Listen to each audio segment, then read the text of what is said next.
بسم الله والصلاة والسلام على رسول الله. اللهم صل وسلم وبارك على سيدنا محمد سيد الخلق المرسلين. السلام عليكم ورحمة الله وبركاته. إخوتي وأحبتي في الله، رب اشرح لي صدري ويسر لي أمري واحلل عقدة من لساني يفقه قولي. معنا رسالة وقصة صبية طالبة جامعة. نعم، هي صبية طالبة جامعة تروي قصتها وتنصح الأخوات البنات الصبايا، تنصحهم نصيحة لوجه الله. يعني كلام، يعني زخم القصة سيزداد في آخر القصة. قصة جميلة، يعني طويلة. جميل إنك تسمع أولاد جيلك، للصبايا جيالكم، تسمعوا ماذا يقولوا. أقول للجميع، إذا لم يكن عندك تعطيل في حياتك وانت بعيد، فهذا في عليه يعني علامة استفهام كبرى. كل بعيد عن الله في عنده، كل بعيد عن الله في عنده. احنا عندنا قطط انواع واشكال. كل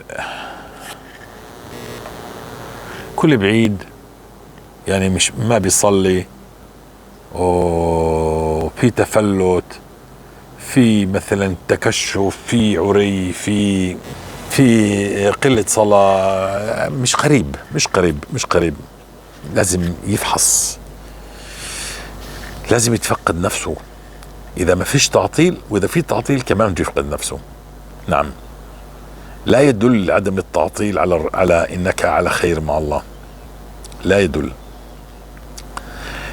إحنا هذه دار بلاء، يعني دار يحاسب الله فيها ويمتحننا فيها حتى نلقاه جل في علاه. انت قلم، انت قلم، وكل اعمالك تكتبها انت. فانت قلم، اكتب ما تشاء في هذه الدنيا.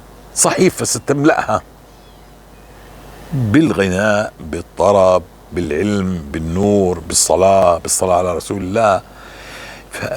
املأ انت القلم. انا قلم وامشي في هذه الدنيا واكتب، تكتب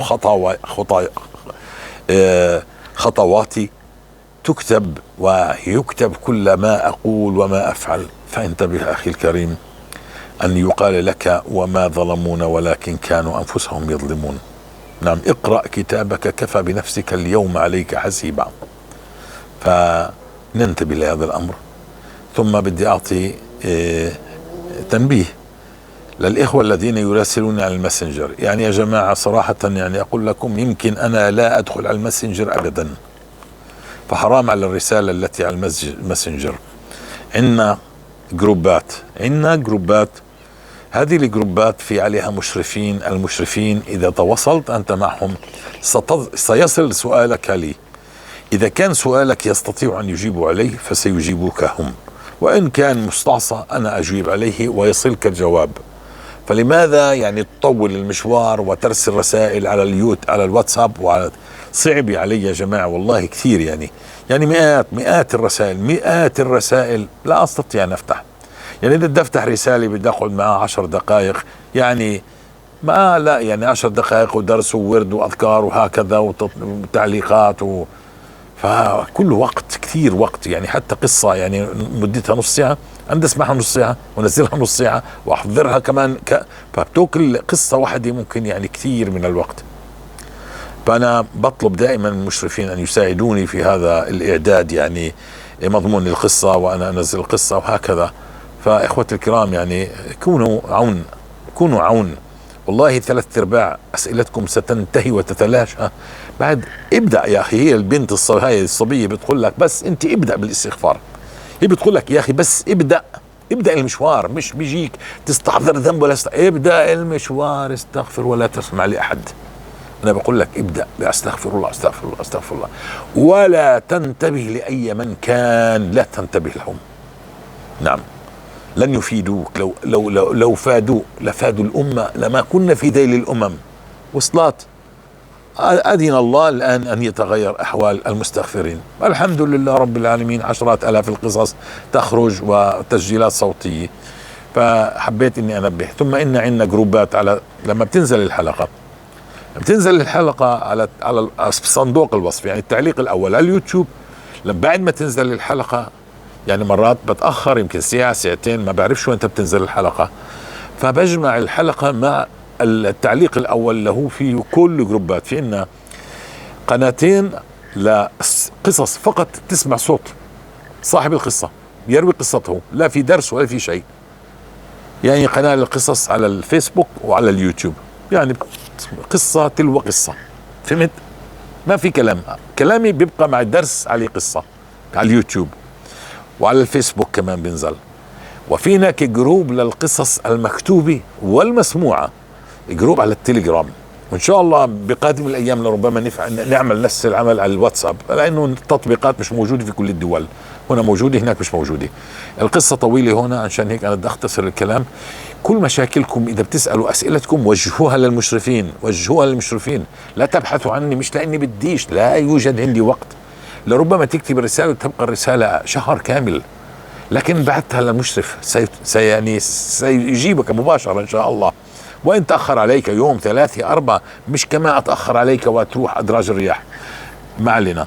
فخلينا نسمع هذه الصبية، جزاها الله خير، مشكورة. وكل صبايا وكل من صاحب قصة فليدلي بدلوه، نعم، وليختصر قصته إذا ما فيها موضوع مهم، لأنه ما بينفع إحنا مثلا أتكلم نصف ساعة وبالآخر الموضوع يعني مختصر ما فيه شيء، يعني عشان المتابع لا يسأم. فإذا فيها أحداث تلو أحداث هذه قصتك، وأنت يعني تابعت هنا وعملت هناك وعملت أوراد وعملت كذا وأنت عمال تنصح جميل. أما إذا كانوا فقط أنت بتحكي لي يعني عواطفك، لا، هذا المتابع لا يريد عواطفك الآن، يريد القصة تبعتك. وصلت برجاء، يعني عشان المراسل المتابع، مش أنا المتابع، يعني المتابعين الناس بدهن يعني هل خلصت من مرضك؟ هل خلصت من دينك؟ هل خلصت من تيهك؟ هل الله أعطاك؟ هل الله أمطرك؟ هل الله يسر أمورك؟ نعم، هذا الذي يريده.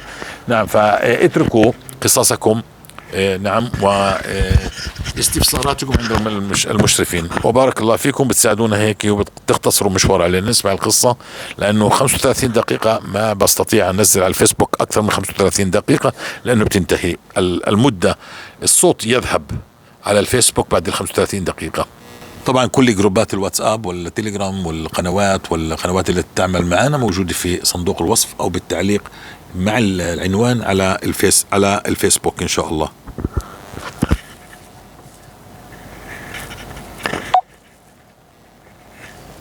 السلام عليكم ورحمة الله وبركاته. أنا بدي أحكي قصة عن استغفار سورة البقرة. هلا أنا بنت بالجامعة، والسنة الأولى جامعة كانت علامتي ما شاء الله حلوين كتير، بس ما بعرف شو صار في السنة الثانية علاماتي صاروا بينزلوا. يعني لو شفت العلامات قبل وهلأ بتقول شو صار. فأنا حكيت لعله هاد، لأنه ما بعرف ممكن حدا حسدني ولا شغلة، لأنه أنا قبلك يعني بالسنة الأولى كنت حتى في قبل فجر وبدرس، يعني صح بكون تعبانة بس إنه بكون عندي صحة إنه أقوم وكل إشي. بس هالسنة لما في أول إشي ما عاد صار فيني أفيق بالصبح، بصلي هو بفيق قبل حتى بصلي صلواتي، بس برجع أنام. يعني بكون دايما تعبانة، حتى لو نايمة كتير بس ضلني تعبانة، ما فيني أقوم أدرس. فأنا حكيت بلكي هاد حسد. وأنا كمان بعدين صار عندي كتير وسواس. هو كل ما حدا يحاول يركز على دينه، كل ما الشيطان بيحاول يقلقه أكتر لحتى بيخليه بيبعد. والحمد لله رب العالمين اللي هداني، وصرت كل مرة بدي أعمل أكتر. مثلا صرت بعدين صلي صلاة السنن وقيام الليل وصلاة الضحى، وكل مرة بحاول أحسن، مش كل في الصلوات، يعني حتى وقفت أسمع أغاني وهيك. يعني الحمد لله رب العالمين، الحمد لله هدانا هذا وما كنا لنهتدي لولا أن هدانا الله. فأنا كان بدي الوسواس يروح، لأنه الأفكار اللي عم تجي يعني أنا ما بفكر هيك، بس كل مرة بفكرة هيك بتزعجني. يعني مرة إنه أنا ما بحب الرسول صلى الله عليه وسلم، مرة إنه أنا بحب الرسول صلى الله عليه وسلم أكثر من الله، لأنه هذا بيكون شرك. فأنا هذا كله كان بدي إياه يروح. كمان في مرة شفت فيديو كيف يعني في وحدة كانت تصلي على الرسول صلى الله عليه وسلم بعدين شافته، وأنا كان بدي إنه هيك بيجي لي رؤية إشي مشان يعني لأنه أنا ما بفكر هيك. ما بعرف لو يعني بلكي الله سبحانه يفكر أنا بفكر هيك، لا أنا ما بفكر هيك، فكنت زعلانة كتير. المهم فأنا من وقتها متعلم شوي شوي. مثلا وقتها عرفت إنه لما تصلي على الرسول يعني كتير يكفى همك ويغفر لك ذنبك. وفي واحدة قالت إنه كمان يعني الله سبحانه رح يلهمك، ولا إنه رح تعرفي لو إن أي إشي عندك مشكلة رح تعرفي شو هو، فهمتي؟ فأنا بعدين صار بيطلع لي كتير فيديوهات على الحسد، فأنا حكيت بلكي هاد هو، بلكي يعني هي مشكلتي إنه أنا محسودة ولازم يعني أتخلص من الحسد. المهم أنا وقتها كنت أصلي كتير على الرسول. أنا تعلمت على الصلاة على الرسول، يعني كيف يكفى همك يغفر لك ذنبك. صليت كتير على الرسول، يعني بصلي على الرسول يعني طوال اليوم، طالما أنا ما بحكي مع حدا ودائما أصلي على الرسول. ما في وقت ما بصلي على الرسول، لدرجة إنه وصلت صلي على الرسول وأنا مش فايقة بحالي. في أوقات يعني أنا بكون جالسة وبلاقي حالي إنه عم صلي على الرسول بدون ما أنا فايقة بحالي. المهم أنا وقتها كان عندي كتير تشتيت، كتير كان مخي بفكر 24/7. ما مخي ما كان فيه يرتاح، فأنا ما كنت بعرف شو أعمل. وكمان الشيطان كمان بيدخل الحدا إنه بيقول له هلا ما فيك تشد هالورد بس لازم تعمل أشياء تانية. فأنا لما تعلمت شوية أشياء على الاستغفار وكمان على لا إله إلا الله صرت بغير. صرت في البداية مسكت على صلاة الرسول، وبعدين اللهم صل وسلم صرت بحكي هيك اللهم صل وسلم بارك سبحان الله لا اله الا الله استغفر الله واتوب اليك، دائما هيك بعيد. وبعدين امي حكت لي على فيديو على التعطيل تبع الفهد القرني الرقيه، عملت هاي الرقيه 7 ايامات. ومن وقتها هالتفكير كتير اللي كان عندي وهالتشتيت هاد كله الحمد لله راح. صرت مرتاحة. قبل وقت مخي كان يشتغل كتير لدرجة انه ما عاد فيني ليك، تعبت كتير بالتفكير. بس الحمد لله بعد الرقية تحسنت. بعدين الحمد لله الله سبحانه كمان بعث لي أخونا محمد حجازي، ووقتها فهمت إنه لما الله سبحانه قال يرسل السماء عليكم مدرارا قصده عن جد بينزل مطر. أنا ما كنت فكرة إنه عن جد بينزل مطر، ما بعرف هيك ما كنت فكرة. وبعدين تفكرت إنه كان في أيامات وقتها كنت بس عم استغفر، ووقتها مطرت كمان، بس أنا ما كنت بعرف إنه هاد كان مطر استغفار، وإن شاء الله هو بيكون هيك. بس أنا وقتها ما كنت مستوعبة إنه عن جد بينزل مطر. أنا كمان كنت عم أشوف فيديوهات، بس أنا ما كنت أشوف كتير فيديوهات عن محمد حجازي. لما حكى عن سورة البقرة، وكمان أصلا أنا بعرف إنه كيف سورة البقرة أخذها بركة وتركها حسرة ولا تستطيع البطلة. فأنا حكيت خلاص راح أقرأ سورة البقرة مرة في اليوم. فأنا كنت كل يوم يعني من أول ماي لحتى أول أغسطس بقرأ سورة البقرة مرة في اليوم. وكمان مثل ما حكيت يعني بقول اللهم صل وسلم وبارك لا اله الا الله استغفر الله واتوب اليه. هيك كنت دائما. وأول يوم يعني شديت سورة البقرة أنا لأنه بتفكر محمد حجازي قال إنه كيف الشيطان ما بده إياك تقرأيه فممكن تصير لك مشاكل. شو اسمه من أول يوم قرأتها نمت وقمت بعدين ما بعرف. المهم ولقيت حالي مريضة. فأنا عرفت إنه هاد ممكن لأنه الشيطان ما بده يعني أقرأها. بس أنا كملت طبعا الحمد لله. بس أنا لساتني يعني الورد ما كنت بعرف شو بالضبط بعمل. في يوم لأنه لساتني ما تشوف شوي فيديوهات مش كتير فيديوهات من محمد حجازي. فأنا في يوم استغفرت 10,000 ويوم بعده كمان استغفرت 10,000. بعدين يوم بعده ما بعرف كنت بقرأ سورة البقرة ولا شو كنت بعمل. بعدين بسمع في صوت من برا بروح بطلع بشوف إنه عم تمطر. وأنا بتفكر محمد حجازي بيقول إنه كيف تمطر. فأنا حكيت سبحان الله هل هي يا ترى لأنه كنت عم استغفر. بس أنا مع الأسف ما شديت من وقت الاستغفار لأنه لساته كان في تشتيت شيطان. يعني أي ورد باخذ كيف تستغفري وما تصلي على الرسول يعني هيك يعني أفكار هيك يعني بجلت. وفأنا ما عرفت. فأنا ظليت بس صلي على الرسول صلى الله عليه وسلم وأقول لا إله إلا الله استغفر الله وأتوب إليه هيك دائما. بعد شهرين قصدي بعد شهر لأنه كنت في بلادي وشو اسمه هناك ما بتمطر، يعني ما بعرف ليش هالسنة ما مطرت. فأنا كان بدي تمطر لأنه في كثير ناقص البلاد، لكن إحنا ما في مي بالبيت. فكان بدي تمطر، فاستغفرت أول يوم 2000 ويوم الثاني 2000 ومطرت شوي. فهي كأنها الله تعالى يقول لي إنه يعني استغفري، بس روح استغفري أكثر، يعني لو استغفرتي أكثر لكون المطر نزل أكثر. بس أنا مع الأسف لسه وقتها لساتي مشتتة، ما عرفت أي ورد باخده. بعدين أول جاي الحمد لله الله سبحانه هداني وبديت الاستغفار عن جد هلأ.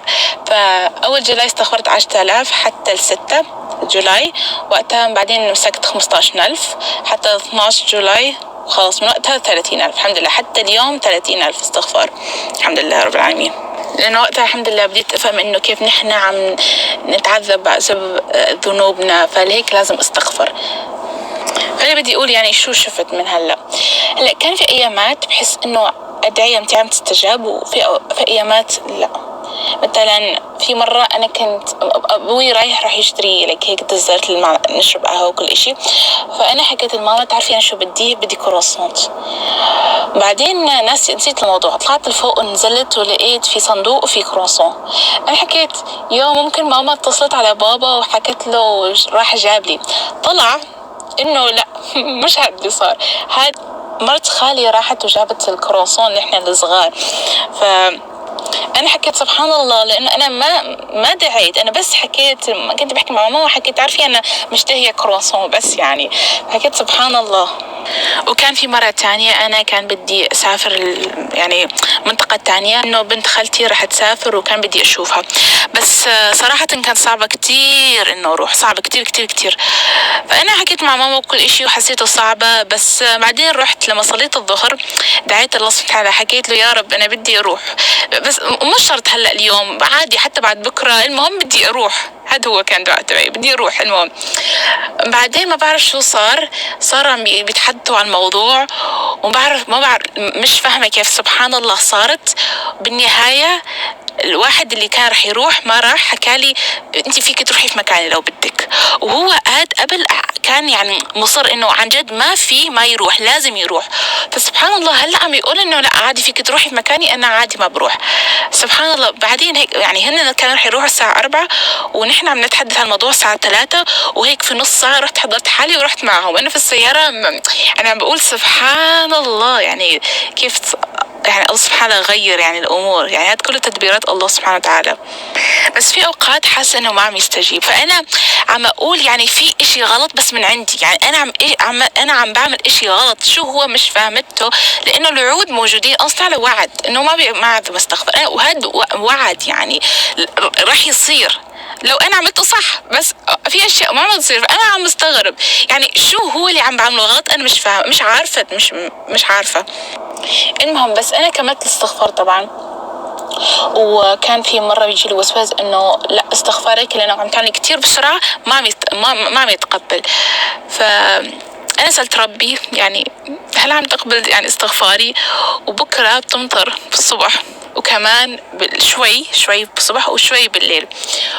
فأنا حاسة يعني ما بعرف، لأنه شفت فيديوهات لك محمد حجازي كيف بفرشي المطر وما شاء الله كتير يعني.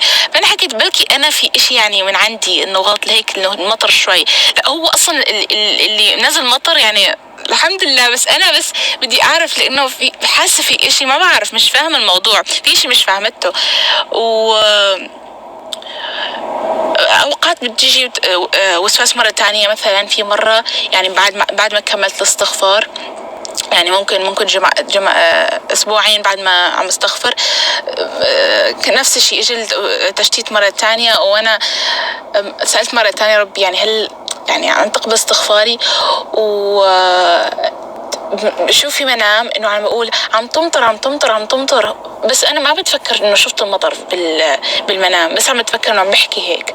ما بعرف، ممكن شفت ممكن ما شفت، ما بتذكر صراحة. مرة تانية نفس الإشي، وقتها ما بعرف في اوقات يعني اكون زعلانه فهيك بدي اشي يعني بقول بلكي انا عم بدنا بعمل اشي غلط ولا هيك يعني ممكن ما يتقبل يعني هاد كله الشيطان وسوس الشيطان هاد كله. المهم فسألت ربي مرة تانية وهالمرة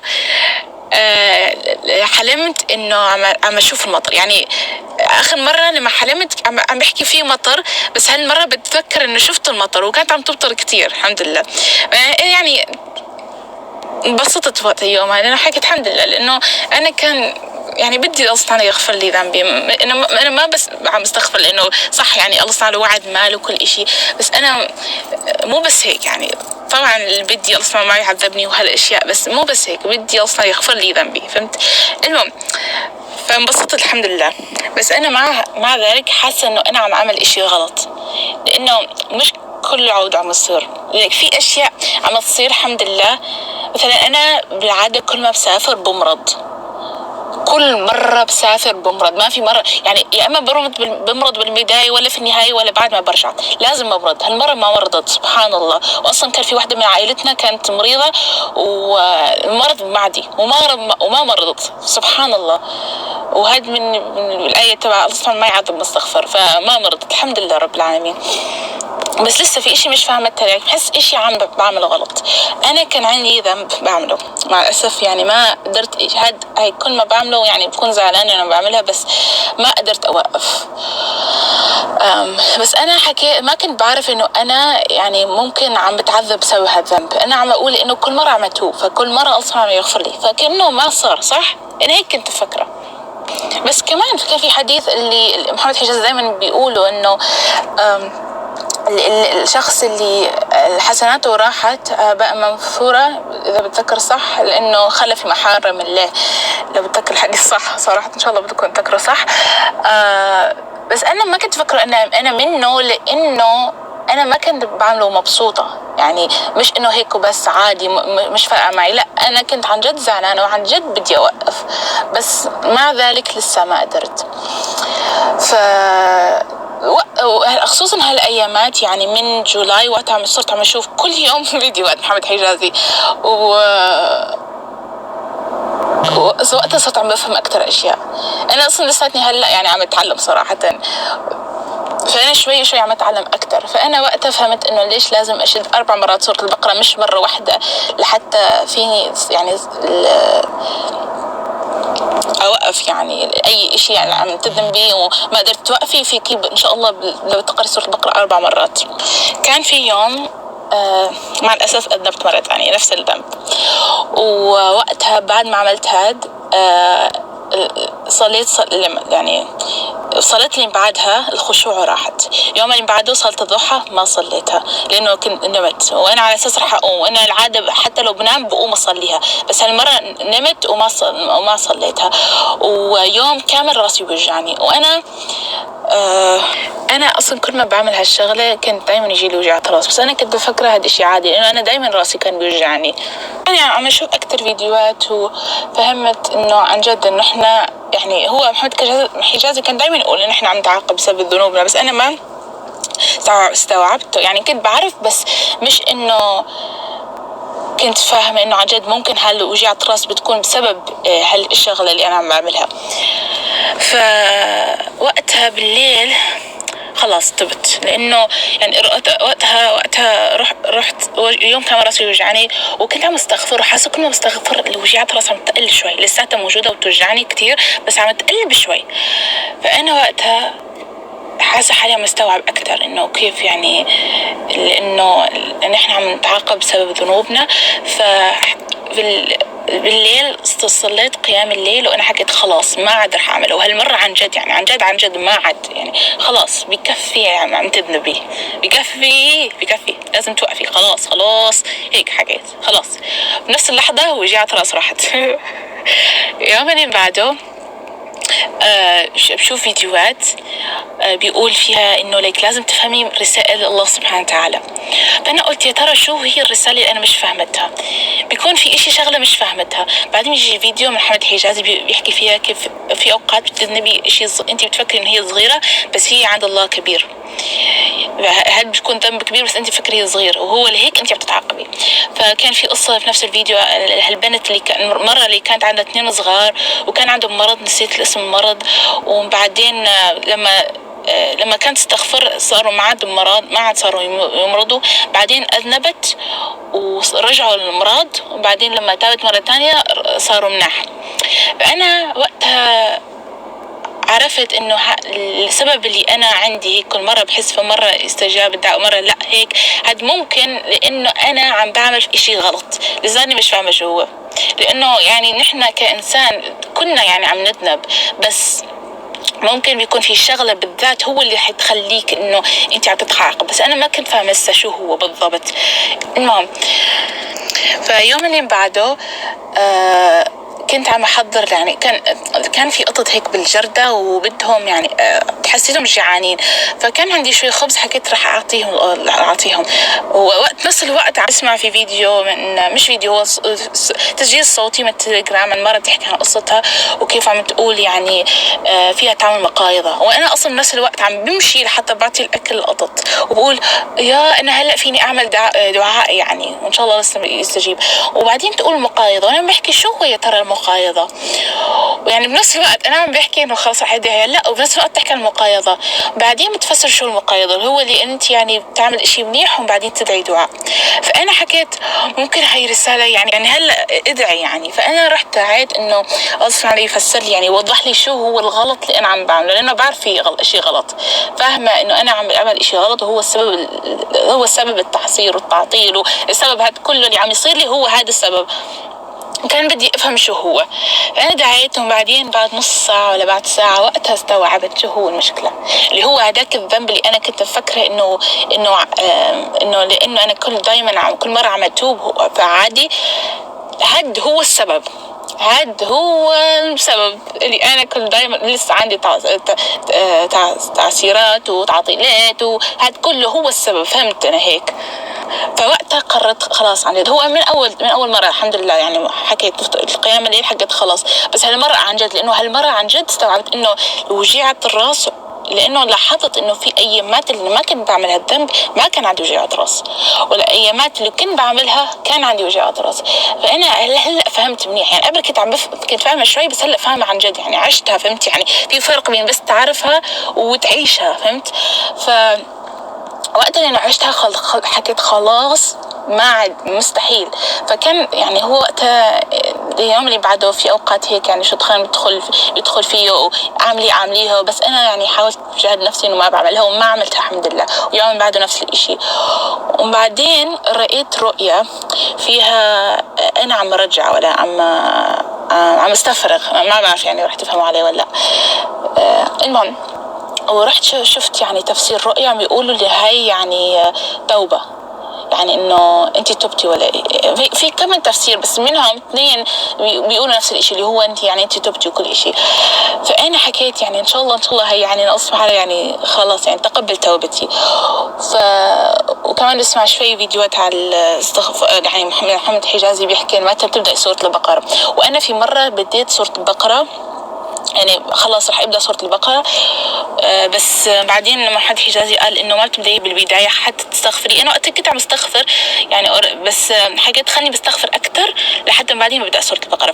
فيعني ممكن جمعتين بعد الاستغفار وقتها فكرت ممكن ببدأ، وبعدين حكيت لا خلي بعدين، ولا ممكن 3 جمعات ما بتذكر منيح. المهم يومتها هذاك المرة لما انا حكيت رح ابدا، نويت خلاص رح ابدا 4 مرات، لا قرأتها مرة يعني بالصبح، وبعدين نمت وقمت مفجوعة ما بعرف شيء هيك برجف هذاك المرة. هالمرة لما نويت عن جد مرة تانية بدي أبدأ، وهالمرة خلاص رح أبدأ مش إنه رح أبطل، كمان قمت مفجوعة هيك يعني هيك برجف ومش فاهمة عليك. في البداية قبل ما بصيح بفيق بشوي هيك ما فيني بتحرك، بحس يعني ما فيني يعني ما بعرف مش فاهمة شو صار بالضبط، بس إنه كنت عم برجف وبدي خلاص أقوم من فرشي بس ما قدرت. المهم يوم اللي بعده كمان قرأتها لأن خلاص بدي أقرأ سورة 4 مرات، وبحلم إنه شو اسمه في يعني ما عم نشوف ما عم نشوف الشياطين ولا شيء، بس عم نشوف الكراسي تتحرك وعم يحاول تخوف فيا وهيك يعني، ما بس عم نشوف اشياء عم تتحرك يعني. المهم بس انا طبعا الحمد لله كملت، لانه بعرف انه هالاشياء رح تصير وحد حيجي افسرها الحمد لله رب العالمين. فكملت. بعدين الحمد لله الله سبحانه وتعالى وفقني انه بروح عمره. ووقتها هلا يومين قبل العمره مرة تانية اجالي الشيطان وعم يقول لي انه انا استغفاري مش مقبول وكل اشي. فانا سألت ربي مرة تانية، يا رب هلا يعني هلا لساتني عم اعمل اشي غلط، ولا هلا عم تقبل يعني توبتي واستغفاري؟ يوم بعده فسرت يعني، كنت عم بحكي لصديقتي عن الاستغفار، وبنفس اللحظة بتنزل مطر، بس نزلت شوي مطر. يوم اللي بعده اللي هو يوم السفر للعمرة، وقتها يعني هلا رح نطلع، ولاحظت انه مطرت اليوم. بعدين بس وصلنا لمكة والحمد لله رب العالمين بدت مطرت كتير. وحكى انه هو في مكة في كتير ناس يستغفروا، فممكن لهيك يعني بتمطر كتير في مكة. هو كان فكر بتمطر كتير، بس بعدين لما حكينا مع حدا هيك لحاله قال انه لا، في مكة عندها شهر وما مطرت، وبس اليوم مطرت، يوم اللي انا وصلت الحمد لله رب العالمين. فانا اخذتها يعني كهيك يعني وبشر انه يعني ممكن هلا الحمد لله الله سبحانه وتعالى عم يقبل استغفاري. بعدين بعد يومين انا يعني في الحرم وفي السجود يعني سألت، حكيت يا رب يعني انا هلا خلاص ظني بك انك تقبلت توبتي. بنفس اللحظه يعني انا استني في السجود تجي قطره مي في ايدي، وبعدين بقول ترى هيد مطر ولا يعني، لانه في مو صحيح بيوزعوا ماء زمزم. حكيت بلكي هاد يعني نرش علي الماء زمزم، وبعدين تجي قطرة تانية، وبعدين تجي قطرة تانية، وبعدين تجي قطرة تانية، وصارت عم تمطر في نفس اللحظة. وهذا إشي يعني عن جد يعني هلا ما فيني بوقف يعني الابتسامة، لأنه فرحانة يعني، لأنه لما بتكون يعني ممكن بعد يوم تمطر مش نفس اللي بنفس اللحظة، لأنه الشيطان فيه يدخل في مخك ويقول لك لا هاد ممكن مش مستغفارك، بس كانت في نفس اللحظة. سبحان الله والحمد لله يا رب العالمين. وأصلا طوال الوقت وأنا يعني بحس في تيسيرات، وهذا يعني طبعا أنا حكيت أنا بديت أقرأها 4 مرات، فحس شوي لك بعد ما بديت أقرأها 4 مرات. مصح قبل حكيت انه كنت بشتهي انه بدي اعملها يعني شيطان بيدخل اعمليها وانا ما عم بعملها. هاد كان يومين هيك، وبعدين بديت سورة البقرة. بس بديت سورة البقرة ما عاد صار بدي اعملها اصلا، ما عاد صار عندي هالشهوة، خلاص راحت. ووقتها كمان متى حكيت توفقت نروح العمرة، فوقتها كل إشي بحس الحياة عم تتبدل، في تيسيرات. يعني في مرة كان بدي أروح الحمام وما كنت بعرف كيف أروح، وبحس كأنه أصلا عم يقول لي روحي هيك وهي هون هيك. وفي مرة يعني أول مرة بعد يعني في العمرة الأولى تعبت بالمشي وما كنت بعرف وين الباص اللي وصلنا للهوتيل، فعم نمشي وما عرفت، فحكيت خلاص بدي أخذ تاكسي. بنفس اللحظة بدي يوقف تاكسي وبركب حتى يروح. أنا بقول سبحان الله يعني، لأنه هو صح عن جد يعني الحمد لله إنه قراءة سورة البقرة 4 مرات بيخليك توقفي سخطاتك ويعني ذنوبك اللي انت كل مرة عم تحاولي توقفيها وما قدرتي. الحمد لله بحس يعني في كتير أشياء عم تصير أكتر الحمد لله. يعني قبل مصح كنت عم بقول انه في اشياء تصير اشياء ما تصير، هلا بحس عم تصير اكتر الحمد لله رب العالمين. هي قصة. وطبعا هو صراحة في لسه اشياء ما صارت، بس طبعا يعني الواحد لازم يصبر، مش هيك وبس ورح تصير يعني. بس هلا حاسة حالي دايما فرحانة ومستبشرة، يعني أشياء كثير حلوة إن شاء الله راح تبدأ يعني تصير. والحمد لله اللي هدانا لهذا، وما كنا لنهتدي لولا أن هدانا الله. هذا كله فضل الله علينا، لولا الله ما كنا تعلمنا على الاستغفار وسورة البقرة. ونصيحتي للي عم يسمعوني إن ما تستهزأ بأي ذنب. انت بتفكر انه هذا ذنب صغير، بس هو لا، بيكون ذنب كبير وانت ما بتعرفه، هو بيكون سبب اللي انت عم تتعذبي. وانا هيك فهمت، لانه انا عشت هيك بسبب هالشغله كنت عم اعملها صار عندي وجع راس. بس الشيطان بيخليك تفكر انه لا هذا عادي، بس مش عادي. بيكون سبب عذابك وانت ما بتدري. وكمان ما تسمع للشيطان لما يقول لك استغفارك مش مقبول، وما تستحقي يكون عندك حضور قلب ولا ذنب. انا قبل ما بسجد الاستغفار، لما كانوا بيقولوا انه لازم تستحضري ذنبك، صرت كل ما بدي استحضر ذنب بدي ارجع للذنب، وانا بدي اعيط، لانه انا بدي اتوب، وانا بدي ارجع الشاهية مرة ثانية. فانا كنت ما صار فيني استغفر اصلا، لانه عم يقولوا لي لازم استحضر الذنب وقلب. وفي كتير اوقات يعني ما بستغفر، لانه يعني ما فيني اركز، فما بستغفر. فهدول الناس اللي بيقولوا هيك طنشيهم صراحة، بس استغفروا بس. وكمان الشيطان فيه يحكي لك انه لا شدي خذي ورد تانية، كيف ما تصلي على الرسول، لا بس شدي الاستغفار. لو كان في خير كمان، هو طبعا في خير، بس كل حدا شو بيستحق. في ناس بيستحقوا استغفار، في ناس بيستحقوا صلاة على الرسول. لو انت شو تستحقي هو صلاة على الرسول، الله سبحانه راح يلهمك، فما تخافيش. راح يلهمك. فانت بس هلا شدي الاستغفار، وحاولي انه توقفي الذنوب اللي عم تعملي فيه، لأنه هذا فيه يكون سبب ذنبك، عقابك وانت ما تعرفي، وتعسيراتك وتعطيلاتك. وكمان ما تأخري. أنا السبب اللي ما بديت سورة البقرة أبكر هو كمان لأنه هلا أنت كيف رح تقرأي سورة البقرة 4 مرات وأنت هلا عندك جامعة؟ لا. ولا كيف رح تستغفري هلا لأنه عندك شغل؟ لا. طنشي هاد كله، استغفري والله سبحانه وتعالى رح ييسر لك. انا اصلا قبل لما كنت عم بستغفر هذاك الايامات، لما كنت عم بستغفر، مو حكيت استغفرت يومين 10,000 وبعدين صرت عم بستغفر 30,000. انا الوقت اللي بعديها بستغفر 30,000 هلا، والحمد لله رب العالمين، بستحق اقل وقت اللي مضيت لحتى بستغفر 10,000، لانه الله سبحانه وتعالى رح ييسر لك. من جاهدوا فينا لنهدينهم سبلنا، فما تخافيش، ابدأي وبس، واصلا رح ييسر لك ورح يعينك، ورح تقدري وتعمليها بإذن الله. فبس ابدأي انتي وبس، وما تقولي عندك شغل ولا عندي هلا، بس ابدأي وبس. السلام عليكم ورحمة الله. بس ابدأي وبس، ولا تسمعي للمنظرين الذين يقولون استحضر ذنب ولا استحضر قلب. ابدأوا يا عمي واستمروا ولا تستعجلوا، خلص وصلتوا. يعني الطريق هذه أول خطوة، أول شهر شهرين و3 الأمور تزداد وضوحا وتزداد عطاء من عند الله. كلما أكثرت وكلما مر الوقت عليك كلما زاد الفرج وزادت المعرفة وزاد الفهم على الله وزاد قربك من الله وزادت استجابة الدعاء وزاد التغيير. هاي صبية جديدة بدأت تتكلم بكلام كبار، نعم كبار، أكبر من كثير ناس لا تعرف الاستغفار، لا يعرفوا عن الاستغفار شيء. نعم لا يعرفوا، نعم يعرفوا الأحاديث ولكن لا يعرفوا الاستغفار ما هو، ما بماذا يأتي، ولا سورة البقرة 4 مرات ولا 3 مرات. الله يرضى عليكم ويبارك فيكم ويفتح عليكم. كل من عنده قصة فليكون قصته يعني هيك جامعة ووافية ورسالة فيها كمان. اتركوا رسائلكم عند الإخوة في جروبات هناك للقصص، في جروب اترك رسالتك هنا، قصتك هنا، كلها هاي في صندوق الوصف ستكون.